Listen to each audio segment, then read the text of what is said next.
সেই দিন আমরা ওয়ার্ল্ড কাপ খেলা দেখে চলে গিয়েছিলাম বারবিকিউ করার জন্য। আর আপনারা আমার নতুন হেয়ার কালারটা অনেক পছন্দ করেছেন, তার জন্য অনেক অনেক থ্যাঙ্কস। সেদিন অনেক মজা করেছি, তা নিয়ে থাকছে আমার আজকের এই ব্লগটি। হ্যালো, আসসালামু আলাইকুম, welcome back to my new blog video.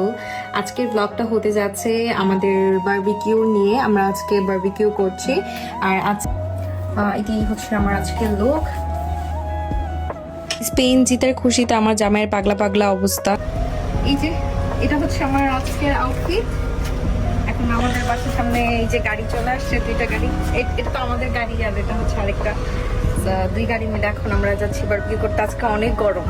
সেদিন ছিল ওয়ার্ল্ড কাপ খেলা, আর জাপানের টাইমে ভোর 4টা বাজে খেলা শুরু হয়েছিল। আমি তো সারা রাত ঘুমাইনি। সীমান্ত হচ্ছে ঘুম থেকে উঠে খেলা দেখেছে, আর এর মধ্যে আমি রেডি হয়ে নিয়েছিলাম, কারণ আমরা হচ্ছে সকাল সকালই বের হয়েছি। সবাইকে অনেক অনেক থ্যাঙ্কস, আপনারা আমার নতুন হেয়ার কালারটা পছন্দ করেছেন। এটা আমি বাসায় করেছি, আমার হাজবেন্ড আমাকে করে দিয়েছে। সেদিন ছিল মানডে, আর গভর্নমেন্ট হলিডে থাকায় সবার কাজ বন্ধ ছিল, তাই আমরা প্ল্যান করে ফেলি সামার বারবিকিউটা আমরা আজকেই করব। আজকে আমরা যেই জায়গায় যাচ্ছি সেখানে যেতে আমাদের প্রায় 1.5 ঘন্টার মতন সময় লাগবে। মাঝখানে আমরা একটু ব্রেক নিয়েছিলাম। এখন আপনাদেরকে আমি যে টয়লেটটা দেখাচ্ছি, এটা হচ্ছে জাপানের পাবলিক টয়লেট। এত পরিষ্কার, এরকম পাবলিক টয়লেট আমি কোথাও এত ক্লিন দেখি নাই, শুধুমাত্র আমি জাপানেই দেখেছি যে এত পরিমাণে ক্লিন থাকে। আবারও আমরা রওনা হয়ে যাই, আর আমার হাজবেন্ডের ফ্রেন্ডরা মিলে সবাই আজকে আমরা বারবিকিউ করতে যাচ্ছি। আর জাপানের প্রাকৃতিক সৌন্দর্য এত বেশি, আসলে যখনই আমি এই রাস্তাগুলো দিয়ে যাই মুগ্ধ হয়ে যাই যে আল্লাহর সৃষ্টি কত সুন্দর।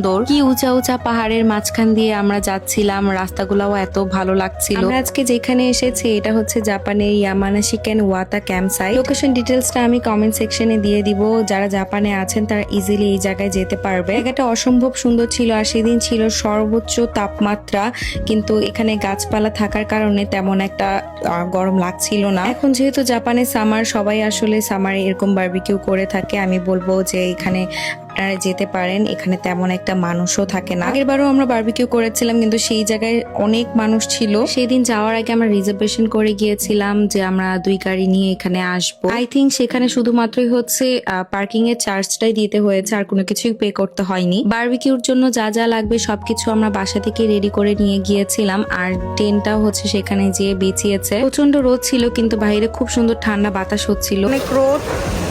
আমার জামাই আজকে ভালোই কাজ করতেছে, বাসায় তো কাজ করে না, বাইরে আসলে আবার কাজ করে বন্ধুদের সাথে। ভালো এটা।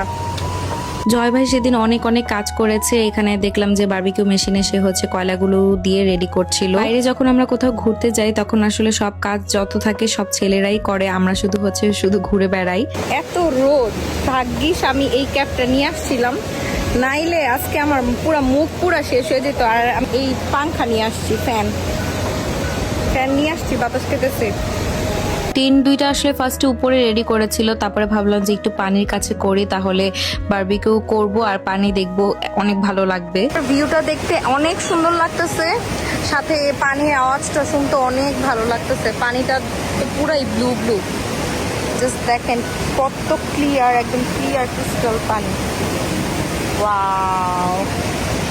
এরপরে তার বন্ধুরা মিলে সবাই এখানে গ্রুপ ফটো তুলে নিচ্ছিল, আর অনেক দিন পর আমরা একসাথে সবাই একটু ঘুরতে এসেছি। সাথে কি সালাদের জন্য অনেক শশা কেটে আনা হয়েছে, আর এখানে এসে ইয়াসিন ভাই সালাদটাকে ভালো মতন মিক্স করেছে। খেলা দেখার পর আমরা আর এক ফোঁটাও ঘুমাই নাই, ডিরেক্টলি হচ্ছে আমরা বাসা থেকে বের হয়েছে, আর আমাদের সবার অনেক বেশি ক্ষুধা লেগে গিয়েছিল। আমি এখানে একটু উল্টে দিচ্ছিলাম, আমি আসলে একটু ভিডিও করার জন্য গিয়েছি মেনলি। জাপানে তো আসলে সবারই ব্যস্ত জীবন, তাই যখনই এরকম বন্ধ থাকে আমরা সবাই মিলে একসাথে ঘুরতে চলে যাই।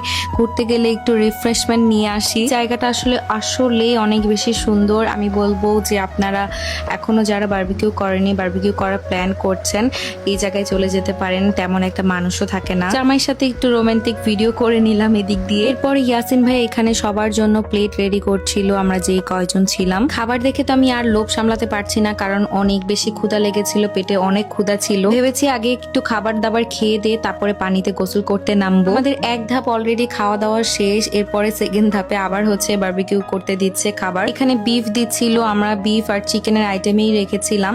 এটা মনে করো এই পুরো ব্লাস্ট হয়ে যাবে, বুঝছো? অনেক গরম। তুমি এর পানি দিচ্ছি বাবা? একটা চুটকি লাগাই। না চুটকি লাগাইলে এই ঠিক হয়ে যাবে। আর না, পরে পানি ঢুকবে, পরে আবার কাহিনী হইব। আমার বউ দেখেনি গরম হয়ে গেছে, দেখা কি করতেছে। আর দিও না মনু, দিব, মানে কোনো ভয় নাই ওদের ভিতরে, আরো উল্টা সাহস।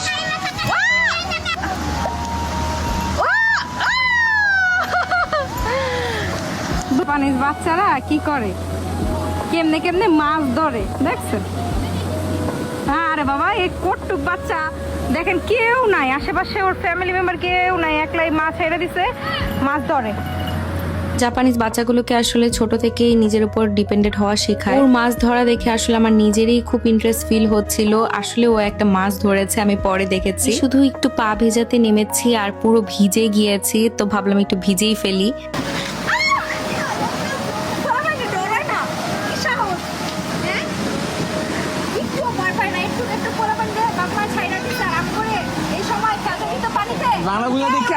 বাংলা বুঝা দেখা কইতাছে ইচ্ছা মতন। মাছ ধরে মাছ ধরে